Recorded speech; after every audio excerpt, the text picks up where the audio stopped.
All right, shifting our focus now to more breaking news update coming in. This is with regards to how the Khalistani Vandals went on a rampage outside the High Commission in London. Now, UK MP Gareth Thomas has raised the issue of attacks on the Indian High Commission in the Parliament. He says, and I quote, "I raised the vandalism and attack on staff at the Indian High Commission last Sunday and sought assurances that working ensure that there isn't a repeat." So that is now a member of parliament taking cognizance of what happened at the Indian High Commission in London.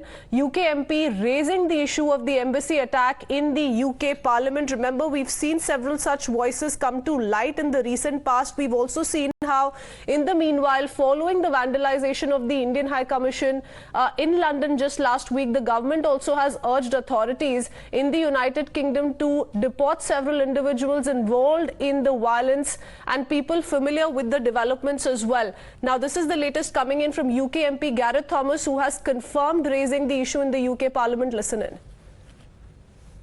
The Right Honourable Lady will be aware of a protest that took place outside the Indian High Commission last Sunday, which turned violent, and staff working for the High Commission were injured there, and the Commission itself was vandalised. Now, I'm sure the whole House will agree that there should be no place in our country for such behaviour, and that the Indian High Commissioner and his staff should be able to go about their diplomatic duties without fear of such events happening. So can she tell the House what further steps the Home Office will take, working with the Metropolitan Police, to ensure that there is no repeat of such behaviour?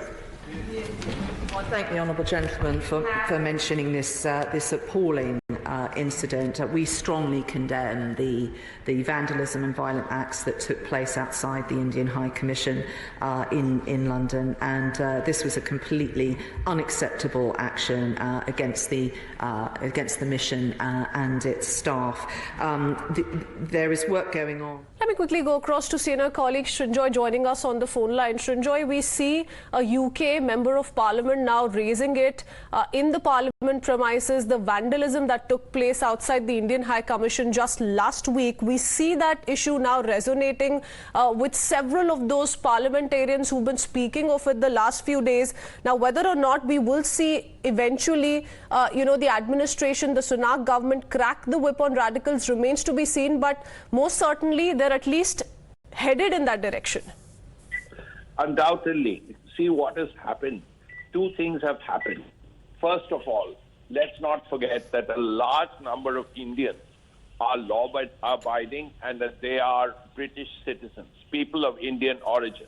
And they are very upset. And they are all taxpayers and voters. And their views have to be kept in mind. That's one. Besides that, diplomatically, India has raised this very, very strongly. You have seen that all these barriers outside Alex Ellis's house on Rajaji Marg have been removed. Now, he is the British High Commissioner to India. Now, the third thing is that all these people who are doing what they are not doing the right thing. They are, as the British say, unlawful. So action has to be taken. If they are Indian citizens and they are residing in Britain, the first thing that the Indian government can do is ask for them back. And if that's not very difficult for the British government to do, because they have broken the law, they are not British citizens, and they have no right in that sense if the British government decides for them to live in Britain. So off they go to India, and that is what India has asked for.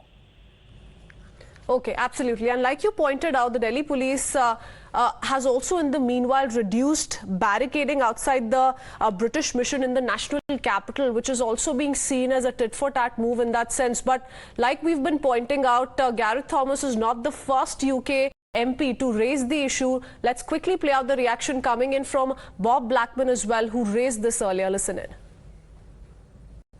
This is a very small, very ultra small section of the Sikh community.